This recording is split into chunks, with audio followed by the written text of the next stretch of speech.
Assalamualaikum warahmatullahi wabarakatuh. Perkenalkan, nama saya Siti Nafiatul Mardiah, NIM 282100076. Tentang ketergantungan sosial pada sumber daya alam.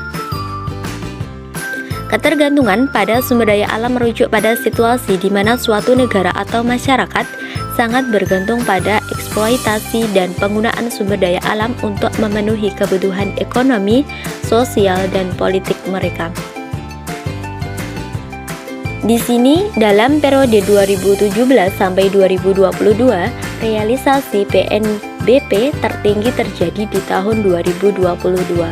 Fluktuasi pertumbuhan PNBP terutama dipengaruhi perkembangan harga komoditas minyak mentah, minerba, dan CPO. Angka ketergantungan Indonesia dalam menggunakan batu bara sebagai pemasok energi. Bisa dilihat di sini, Indonesia adalah salah satu negara di dunia dengan ketergantungan sektor energi pada batu bara yang cukup tinggi. Hal ini terbukti dari data CTEI yang dikeluarkan oleh Handworks.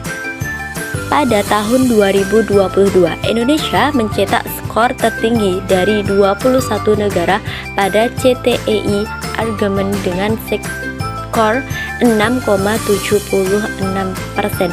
Jadi, batu bara di Indonesia menyumbang hampir sepertiga dari total pasokan energi.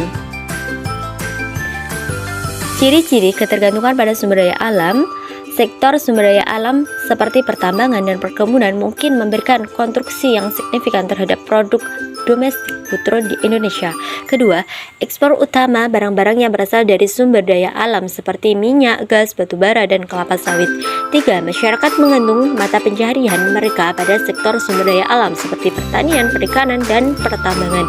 Keempat, investasi asing mungkin cenderung fokus pada sektor sumber daya alam seperti pertambangan dan perkebunan.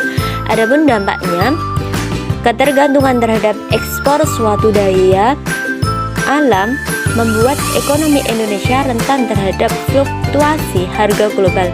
Misalnya, penurunan harga komoditas seperti minyak, gas, dan batu bara dapat merusak perekonomian Indonesia. Kedua, eksploitasi sumber daya alam seringkali berdampak negatif pada lingkungan, termasuk pencemaran air, udara, deforestasi, degradasi lahan. Ketiga, ketidakmerataan pembangunan konsentrasi ekonomi pada sektor sumber daya alam cenderung meningkatkan disparitas regional dan ketidaksetaraan sosial ekonomi. Yang keempat, keterbatasan diversifikasi ekonomi ke sektor-sektor lain yang lebih beragam dan berdaya saing. Adapun solusinya, mendorong diversifikasi ekonomi dengan mengembangkan sektor-sektor non sumber daya alam seperti industri, manufaktur, pariwisata, teknologi informasi, pertanian, dan lainnya. Kedua, investasi dalam infrastruktur yang mendukung pertumbuhan sektor-sektor ekonomi baru di jalur sumber daya alam penting untuk meningkatkan daya saing dan mengurangi ketergantungan pada sektor tersebut.